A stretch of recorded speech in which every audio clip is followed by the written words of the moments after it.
Some betrayals run deeper than the darkest swamp waters. Just days ago, Rebecca Martinez watched her husband sink beneath the murky surface of the Everglades, surrounded by deadly crocodiles.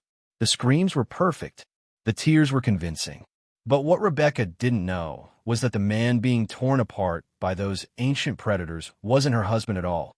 And the real Carlos Martinez was about to walk into his own funeral, turning her perfect murder into her worst nightmare. This is about the most carefully calculated murder you've ever heard, and the one detail the killer never thought she'd have to explain.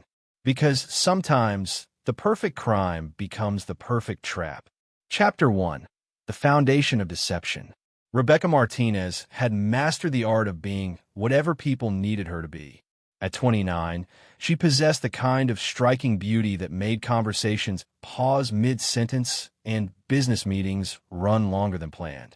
Her dark hair cascaded in perfect waves. Her smile could disarm the most suspicious person, and her brown eyes held just enough mystery to keep people guessing.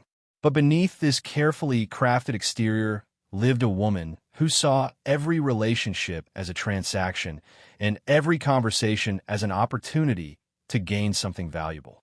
She had married Carlos Martinez 4 years earlier, not for love, but for the lifestyle he represented.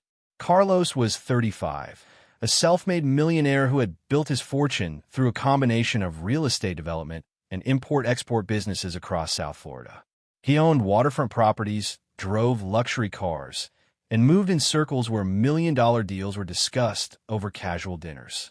More importantly, he was the type of man who appreciated having a beautiful wife to complement his image of success. Their marriage had been built on mutual understanding rather than passion. Carlos wanted a stunning partner who could charm investors and look perfect at charity galas. Rebecca wanted access to a world where money solved problems and opened doors that had been closed to her throughout her childhood in working-class Miami. For the first few years, this arrangement satisfied both of them completely. Carlos Martinez had constructed his empire through legitimate business ventures and some activities that operated in legal gray areas. His real estate developments were profitable and above board, but his import business occasionally involved shipments that customs officials were paid not to examine too closely. Rebecca discovered this gradually through overheard phone conversations, encrypted devices left carelessly around the house, and the pattern of cash payments that appeared without corresponding invoices. This discovery changed Rebecca's perspective on everything. She realized that Carlos's wealth came with risk she had never considered. If his questionable activities were exposed, their comfortable lifestyle could vanish overnight. Worse, she could find herself implicated in crimes she knew nothing about, facing federal charges simply because she lived in the same house where a legal business was conducted. The revelation that would ultimately determine Carlos's fate came when Rebecca learned about his identical twin brother, Diego Martinez. Carlos had mentioned having a brother in Tampa, but he had always been vague about details. Rebecca assumed this was typical of Carlos's secretive nature regarding personal matters. She had no idea that Diego was not just Carlos's brother, but his identical twin, born 8 minutes apart and sharing DNA that made them virtually indistinguishable to anyone who didn't know them intimately. Diego Martinez had chosen a completely different path from his wealthy brother. He worked as a marine biologist, studying crocodile populations in the Everglades. He lived modestly, drove a used truck, and spent most of his time in the swamps documenting wildlife behavior. The brothers maintained a close but distant relationship, speaking regularly but rarely visiting due to their conflicting schedules and different lifestyles. Rebecca discovered Diego's existence during a family barbecue when Carlos's mother mentioned how proud she was of both her sons, even though they had chosen such different careers. When Rebecca asked for clarification, Carlos reluctantly explained about his twin brother, who studied dangerous reptiles in remote locations. The casual way he dismissed Diego's work as unimportant made Rebecca curious about the brother Carlos seemed determined to keep separate from his business life. The realization that Carlos had an identical twin opened up possibilities in Rebecca's mind that she had never considered before. If something happened to Carlos, Would anyone outside the immediate family be able to tell the difference between him and Diego? Could Diego's existence be used to create alibis or confusion about Carlos's whereabouts? More importantly, could this knowledge be used to solve the problem that was becoming increasingly urgent in Rebecca's mind? Because Rebecca had been contemplating her husband's death for months. The idea had started as a fantasy during particularly difficult periods in their marriage, when Carlos's controlling behavior and emotional distance became unbearable. But as she learned more about his illegal activities and the potential consequences for her, the fantasy had evolved into something much more concrete and dangerous. Rebecca Martinez was not the kind of woman who left important matters to chance. If she was going to eliminate the obstacles in her life, it would be planned with the same meticulous attention to detail that had gotten her everything else she wanted. And now, with the knowledge that Carlos had an identical twin who worked with the deadliest predators in Florida, she began to see possibilities for the perfect crime that went far beyond anything she had previously imagined. Chapter 2. The Web of Manipulation. Vincent Torres entered Rebecca's life at precisely the moment when her marriage felt like a gilded cage. They met at an art gallery opening in Coral Gables, where Rebecca was fulfilling her duties as Carlos's wife by attending cultural events that enhanced his reputation in Miami's elite social circles. Vincent was 48 years old with salt and pepper hair and the kind of confident demeanor that suggested he had never encountered a problem he couldn't solve through sheer charisma. Vincent introduced himself as a financial consultant, which was technically accurate if you considered insurance fraud a form of financial planning. He had spent the previous 15 years perfecting various schemes involving fake accidents, inflated claims, and carefully orchestrated incidents that appeared completely natural to investigators. When he looked at Rebecca across that crowded gallery, he recognized exactly what he had been searching for: an intelligent, beautiful woman trapped in a loveless marriage to a wealthy man with secrets. Their affair began gradually, built on afternoon coffee meetings and late-night text conversations that Rebecca convinced herself were innocent. Vincent was everything Carlos wasn't: attentive to her thoughts, interested in her feelings, and skilled at making her feel like the most fascinating woman he had ever encountered. He listened when she complained about Carlos's emotional distance and controlling behavior, validating her frustrations while carefully planting suggestions that would grow into something much darker. During one of their clandestine meetings at a secluded restaurant in South Beach, Rebecca mentioned Carlos's life insurance policy almost casually. She had discovered it while searching through his files for their tax documents, and the amount had surprised her: $3 million, with Rebecca listed as the sole beneficiary. The policy included additional payouts if Carlos's death was ruled accidental, particularly if it involved circumstances that prevented body recovery. Vincent's interest sharpened immediately, though he was careful not to show his excitement. He simply nodded sympathetically and made casual comments about how Carlos probably viewed the policy as just another business investment. But privately, Vincent began calculating possibilities. $3 million was enough to fund a very comfortable retirement in a country that didn't have extradition treaties with the United States. The psychological manipulation that followed was masterful in its subtlety. Vincent never directly suggested that Rebecca should murder her husband. Instead, he planted questions that led her to reach her own conclusions. He wondered aloud what would happen if Carlos's illegal business activities caught up with him. He shared news stories about wives who had been prosecuted for their husbands' crimes. He expressed genuine concern about Rebecca's future security if Carlos's criminal empire collapsed. Rebecca found herself researching accidents during her lonely evenings at home. She told herself she was just exploring hypothetical scenarios, just satisfying idle curiosity. But her internet searches became increasingly specific: wildlife attacks that left no recoverable remains, locations where bodies were never found, timing that would ensure she had unshakable alibis. Vincent brought in specialized contacts who could help execute their developing plan. Dr. Elena Vasquez, a disgraced pathologist who had lost her license due to falsifying autopsy reports but still maintained connections in the medical examiner's office. Sheriff Deputy Marcus Reeves, who was drowning in gambling debts and was willing to influence incident reports for cash payments. Judge Patricia Hernandez, whose cocaine addiction made her eager to expedite insurance settlements without thorough investigations. Rebecca's plan crystallized around Carlos's well-known fear of deep water and reptiles. He had mentioned this phobia numerous times during their marriage, explaining how he preferred boats to swimming and always avoided the Everglades despite living in South Florida his entire life. This fear would work perfectly for their purposes, as it would make his presence near crocodile-infested waters seem unusual and tragic rather than suspicious.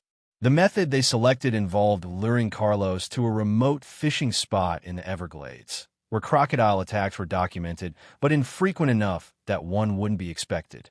Vincent explained that crocodiles were perfect weapons because they eliminated evidence, left no forensic traces, and created scenarios that appeared to be tragic accidents rather than planned murders.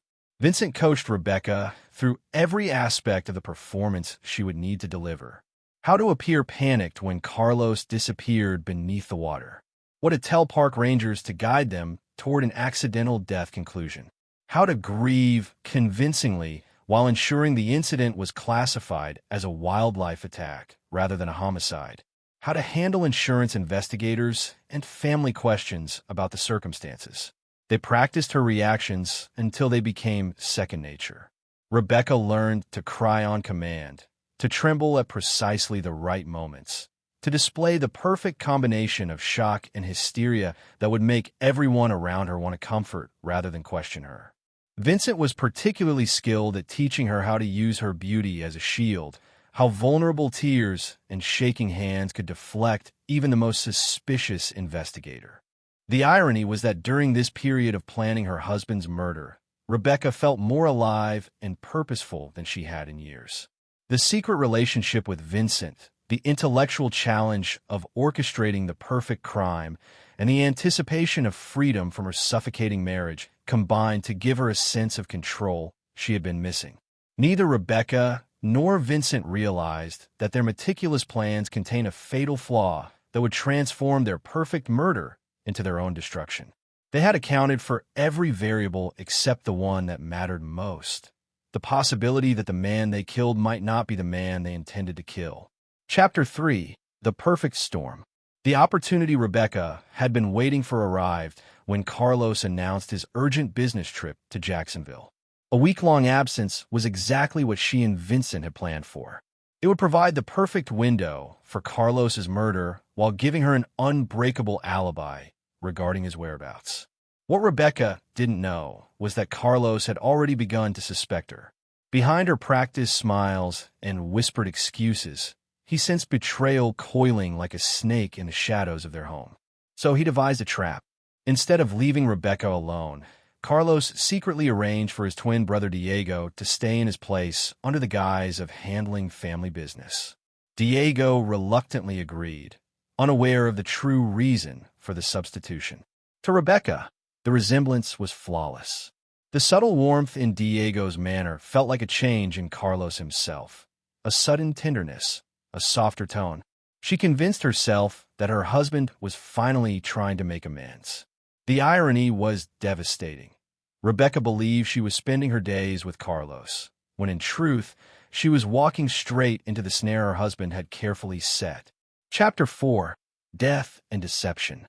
The morning arrived with deceptive beauty as Rebecca and Diego headed to the remote Everglades location. Diego's enthusiasm for sharing his knowledge of the ecosystem masked the deadly trap awaiting him in those murky waters. The moment came quietly. Diego knelt near the edge of the dock, adjusting their fishing equipment while explaining bass fishing techniques. Rebecca stood behind him, her heart pounding as she watched his unguarded silhouette against the dark water below. With a single, decisive motion, Rebecca pushed Diego hard between the shoulder blades. He toppled forward with a splash that shattered the morning silence.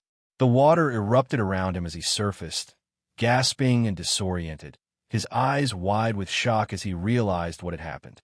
Rebecca immediately began screaming, her cries echoing across the swamp. She grabbed her phone and called for help while Diego thrashed in the water below, calling her name and pleading for assistance. Her performance was flawless, every gesture calculated to appear like a panicked wife trying desperately to save her drowning husband. Within minutes, the first crocodile appeared, then another. The dark shapes moved through the water with ancient patience, drawn by the commotion. Diego's struggles became more frantic as he realized the danger surrounding him. Rebecca threw a life ring that deliberately fell short. Park rangers arrived 20 minutes later to find Rebecca collapsed on the dock, sobbing hysterically and pointing at the churning water where Diego had disappeared. The search continued for hours, but the Everglades gave back nothing. Divers discovered torn clothing and bloodstains, but no body. Dr. Elena Vasquez ruled the death an accidental drowning with predation. Deputy Marcus Reeves filed a report describing a tragic accident where a devoted husband had slipped while fishing. Within days, funeral arrangements were being made for Carlos Martinez, though there was no body to bury. Judge Patricia Hernandez expedited the insurance payout, and $3 million appeared in Rebecca's account within a week. Vincent visited her that evening, and they toasted their success with expensive champagne, convinced they had outsmarted everyone.